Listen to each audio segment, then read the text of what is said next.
is your fear related to the stigma attached to taking a leave of absence? Like, how are you defining how you should show up? Who wrote the rules that you are sticking to right now? This is an opportunity to rethink the rules. Hey y'all, I'm Samantha, a therapist here at Headspace, and this is Ask a Therapist, a series where I'm going to be answering some questions submitted by you all and our members to see if I can provide a little bit of guidance for those who might need it. So our next question is from James, and we're going to be talking about workplace stress and mental health. Hi guys, I'm James. I find it hard to go from work mode to dad mode in the evenings after work, and especially on the weekend. I find the difference between the two really hard to navigate, especially when I feel tired and have low patience. Can you offer any advice? James.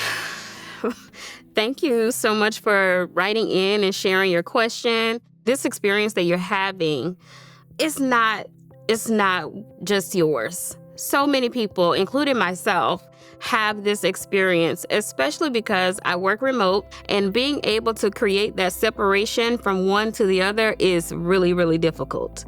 Sometimes we think our brain sort of just knows our habits. It knows what we're planning to do. It doesn't. It only knows what we train it to do. Until we start to make habits that let our brain know, hey, work is ending, home is beginning. The brain is just carrying over stress, negative energy, unexpected situations. It's just carrying that from one thing to the next, to the next, to the next. And if you think about how we structure our days, we wake up, we start work. So we are obviously going to take the stress from the work day into the home instead of it going the other way around most times. What you could do is maybe consider how you want to train your brain. You can start with, in the morning, having some time for some mindfulness with yourself. So you're starting the day, really focusing on you or centering your needs. Maybe even spending some time with your family then, if there's time to do that. So it feels like you haven't really gotten tapped out of your energy just yet. And then when you go into the workplace, instead of pouring out your energy consistently throughout the day, create some spaces in between. Give yourself some breaks. Make sure you're drinking water. We don't even drink water during the day. Walk outside, go have a conversation with someone, sit and breathe for a few minutes. Like, let the brain know this is a safe space and here's where I'm transitioning from. Not just like workplace to home. The brain needs to know when you're transitioning from doing a project to a meeting. How do you know? How do you tell it that? You tell it that by taking breaks. Like saying, when I close out this app and open up this notebook, I'm doing something different, and be consistent. Remember, you are training your brain. Now, what that does is alleviate some of the stress and the tiredness you feel. The tiredness comes from the brain always going. But when you say, brain, I got you. I'm gonna make it feel safe as possible for you.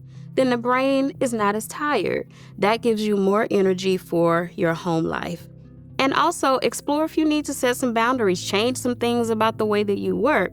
But I would definitely start with training your brain. Decide what things you need to put in place to let the brain know you are transitioning from one thing to the next thing. All right, James. So I appreciate you for sending in this question. I hope that was helpful. Remember, we're going to train the brain. Start there. Thank you again, and I hope this helps.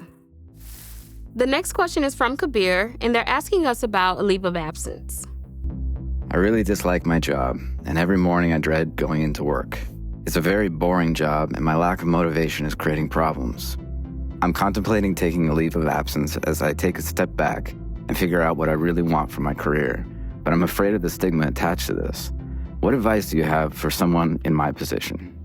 A lot of thoughts, but a few different things. One, thank you so much for writing in and asking this question.